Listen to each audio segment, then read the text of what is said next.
So we've finally reached the end of Charles Bronson's parole hearing, and one of the reasons, right, everyone says mad lad Charles Bronson. Charles Bronson was one of the first names that got added to the list. He was one of the first names, and he's a mad lad that I am desperate to do, but the reason that I've been holding off is because his story is not yet over. His story, I'm so worried that we put months into making the video and getting it all ready and getting it together, and then I release the video, and then like 2 months later it's like, oh, you get paroled, and then I'm like, I hate that. I hate that, and that's one of the reasons why I've been holding off so long on releasing the video. However, he was going through his parole hearings. I think he's one of the longest serving prisoners in British history, but his parole has been denied, and he started singing. After, did he say, please release me? It was, please release me. Please release me. Let me go. Because I don't love you anymore. That's, oh, amazing. I was hoping it was that he sang. The inmate called author Dave Courtney and sang Engelbert Humperdinck's Please Release Me before he called his mum Ira after discovering his own fate. Britain's most notorious prisoner, Charles Bronson, broke into a song moments after finding out he had been denied parole again. The inmate called author David Courtney and sang Engelbert Humperdinck's Please Release Me before he called his mum Ira, his ex-wife Irene Dunroe has said.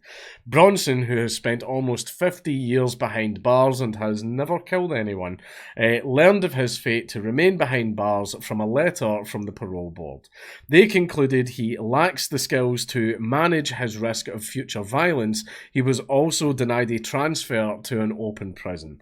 And it's because Charles Bronson has been like the most violent prisoner in British history. He has assaulted guards, inmates, governors, and wardens, like you name it. There was even a recent one, I think it was in 2014, when the prison governor, I think it was the governor, walked into his cell, and Charles, even though the man's in his 70s or 60s, he just went, boom, floored the guy in one punch. In a document detailing the decision published on Thursday, the parole board said, after considering the circumstances of his offending, the progress that Mr. Salvador has made, he's changed his name multiple times, has made while in custody, and the evidence presented at the hearings, the panel was not satisfied that Mr. Salvador was suitable for release. And I think it's been, the man has been completely institutionalized. Like, just absolutely institutionalized.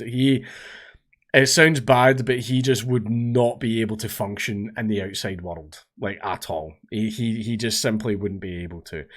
Nor did the panel recommend to the Secretary of State that he should be transferred to an open prison. The parole judges says that they were mindful of his history of persistent rule-breaking and that Mr. Salvador sees little wrong with this.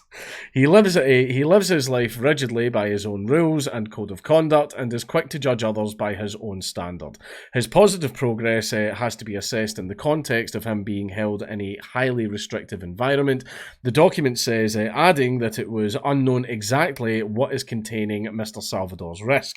It is unclear whether the strong external controls of custody are mainly responsible or whether his attitudes have genuinely changed. The panel could not be satisfied that Mr. Salvador has the skills to manage his risk of future violence until he has been extensively tested outside of his current highly restricted environment, but they're probably not going to let him out of his current highly restricted environment because he's classed as like the most violent prisoner. He's literally the most violent prisoner in Britain. So they're not going to let him out of the restricted environment. So yeah. The movement and categorisation of prisoners are entirely a matter for the Secretary of State, and parole panels will not ordinarily comment on such matters. However, in the particular circumstances of this case, the panel observed that there is an identified pathway for Salvador in custody, and the evidence supported such a move within a closed prison. He will be eligible for another parole review in about 2 years. However, the problem is, see if they move him into general population, there's going to be so many prisoners that are going to want to test their mettle against Charles Bronson. And one of the famous things about Charles Bronson is he does not suffer fools gladly. It It is extremely easy to piss him off. So, yeah. Bronson changed his name to Salvador in 2014. It was the second inmate in UK legal history to have his case heard in public after rules changed last year in a bid to remove the secrecy around the process. His ex-wife Irene Dunroe said she was devastated and shocked by the decision, adding, "It's disgusting and very, very upsetting. I can't believe it." And there we are, that's the end of the article. Now, the problem with Charles Bronson is he is a very violent man. He is a very violent man. He is taking guards hostage. He's taking prison staff hostage. He's taking other inmates hostage. He's attacked people with knives. He's done all manners of stuff in prison. He was basically just getting new crimes added every single week. He was very, very violent. And one of the famous things that he used to do as well is he would cover his body in butter.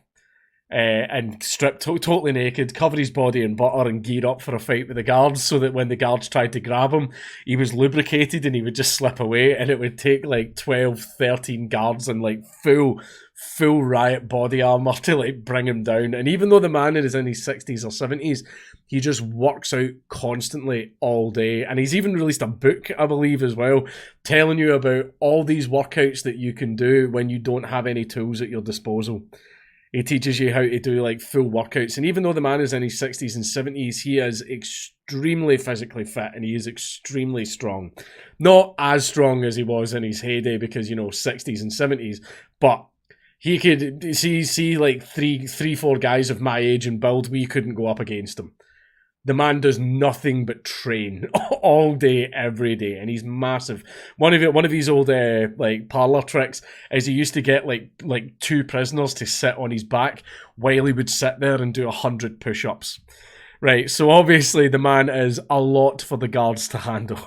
Right, and he's been very, very difficult for guards over the 50 years that he has been in prison. But the thing is, he's never killed anyone. He's never killed anyone. All of his offences have been violent. He's certainly sent a lot of people to the hospital, but he's never actually killed anyone. But the problem is, any time he'd done a violent outburst, they would just slap more and more and more and more time on his sentence. The famous clip for the movie was he was originally sentenced to 7.5 years for armed robbery. He held up a post office with a sawn-off shotgun. And the famous clip for the movie from his mother, where she went, "Don't worry, son, you'll be out in 4. 50 years later, he's still in. He's still in jail, which is a shame. It's definitely like very, very tragic and it's terrible. But the problem is, should he be released? Yes, I think ethically and morally he should be released. However, the man is hardcore institutionalized to the point where I think even just going outside and feeling rain on his face and feeling grass under his feet, just the sensory overload from that might cause him to have a complete mental breakdown. And I think he would end up being a risk, not because of who he is as a person, but because of his institutionalization. I think that would be why. I think 25 years ago, maybe he would have been fine. Probably would have been fine. 50 years in prison. And it's not 50 years in prison getting to go out into the yard and getting to hang out and socialise with people and go into the cafeteria. No, he gets out of his cell 1 hour a day to walk in, see how the little skybox room, where it's like a little 20 foot by 20 foot room that just has a skybox cage for some sunlight, and he just gets to walk in circles around that for like an hour, and then it's straight back in his cell. It's been that for 50 years. Sorry, not for the whole 50 years. It used to be 24 hours in a single tiny cell before, human rights and stuff like that changed the laws. It used to be that. He was just in his cell 24 hours a day, got his food brought to him. That was it. He was let out for a shower and then straight back to his cell. Now, 50 years of that does things to a man. Now, ethically and morally, should he be released? Yes. Yes, I feel he should be released. He's more than done his time. As for the safety to the public and his own mental health, well, I'm not a psychologist. I'm not an expert. I'm wary about that.